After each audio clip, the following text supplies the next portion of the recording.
Donald Trump, though, and I think it may be a conversation that some of you guys need to have. So we're over 100 days of Trump now. Past 100 days. Are we past 100 days? We passed, I don't know. But we've had plenty of time here with Donald Trump. And I'm not going to judge a guy on his first 3 months. I think that's a little bit ridiculous. We didn't do that for Biden. I'm not going to do it for Trump. There's some of these things are going to take time, and that's fine. But here's my problem with Donald Trump right now. If you've ever worked in a sales job, you know exactly which type of guy I'm talking about right now. There's always that guy that works in sales that has got like 20 deals in the pipeline. None of them are closed, but he's got like 20 things he's working on. Because I feel like for the last couple of months, and maybe you guys agree, maybe you disagree, we've come on the air on here and we've talked about all these deals that Trump has started, but we don't have anything signed in blood yet, or even normal ink. And like, let's list the promises that he made before he took office or as he took office. The first one was that he closed the Russia-Ukraine war on day one, that would be done on day one. And I warned you guys that rhetoric like that was going to come back to bite us in the ass because there was no way in hell he was going to get it shut down on day one. Day 100 would have been sufficient, but he had to make lofty promises like that. But guess what? Here we are on day whatever, and we're not, and there's still a war in Russia and Ukraine. In fact, Putin just launched an attack into Kiev. And Trump tweeted, "Stop Vladimir," today. Or Thursday. My bad. Totally don't pre-tape this show. But Trump tweeted, "Stop Vladimir." Like, okay, so there's the Ukraine-Russia deal that hasn't come to fruition yet. There's the Panama Canal. It was looking like BlackRock was going to buy that away from the Chinese government, which, honestly, I don't know if BlackRock's really much of a step in the right direction compared to the Chinese government. But now that's stalled. We've got the TikTok deal we haven't heard anything on. The tax cuts being made permanent are totally up in the air because you've got infighting amongst Republican reps. You've got, he's saying he may even do away with them now and change it to something different. You've got all these, or the Israel-Palestine crisis. You've got all these tariffs that we keep hearing about. 100 and some countries have called the White House to talk. Well, yeah, of course they're going to call if they're one of their top exporters places a bunch of tariffs on. Of course, they're going to want to go talk about it. That doesn't mean anything's going to get done. We've heard all about that. We've heard all about the Epstein files, the JFK files, the RFK files.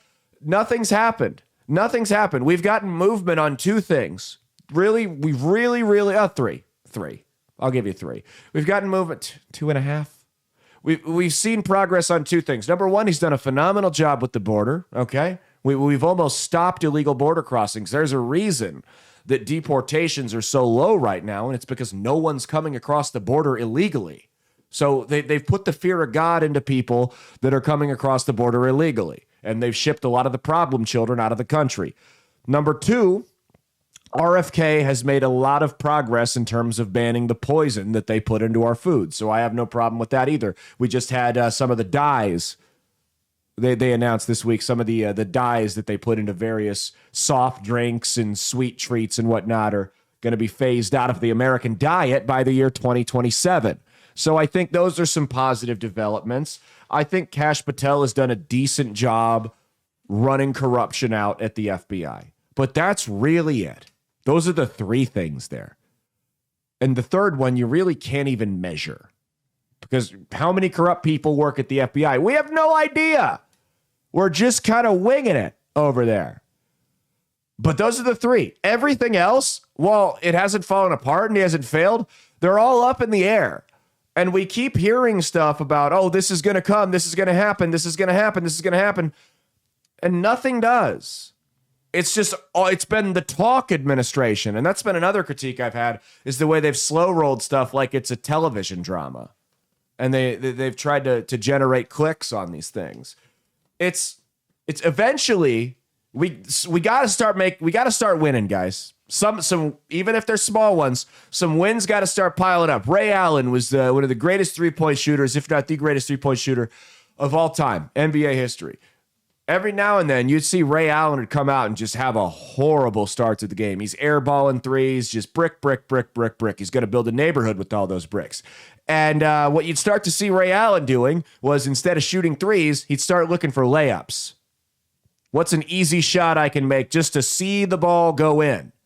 Dave Ramsey says something similar with your credit cards. He's like, if you got a credit card that's, you're making $15 a month monthly payments on, and it's got a balance of $250, and you got $500 in your savings, pay it off, because there's a mental thing there to see a card get paid off in full.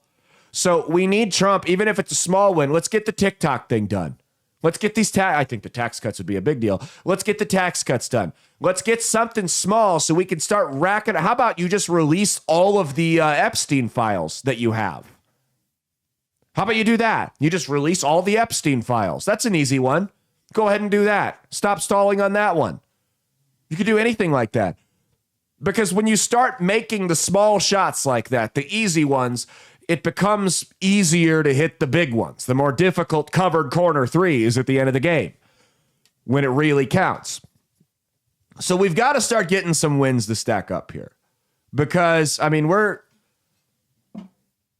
going on a third of a year here with Trump as president, and I think there's a lot, and I'm not ready to punt on him yet. I want to make that clear, but I've got some questions that things have been rather chaotic. You've got a lot of folks on the right and even from the MAGA camp that are starting to go, hey, when are all these dominoes going to fall? Because we're still waiting. I'm waiting on the wins right now. Mortgage rates are up. Inflation seems to be somewhat under control. That's a good thing.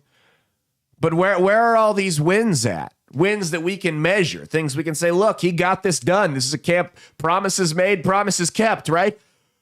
Eventually, we got to see something, guys, because here's what's going to happen.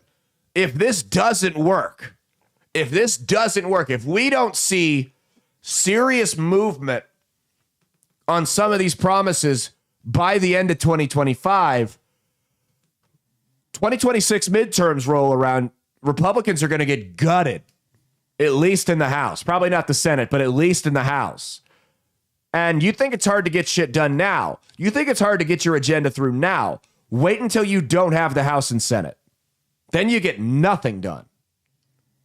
Then you're going to spend the next 2 years kneecapped, and you're going to see a Democrat Party that may be trying to actively sabotage the country to set itself up for 2028.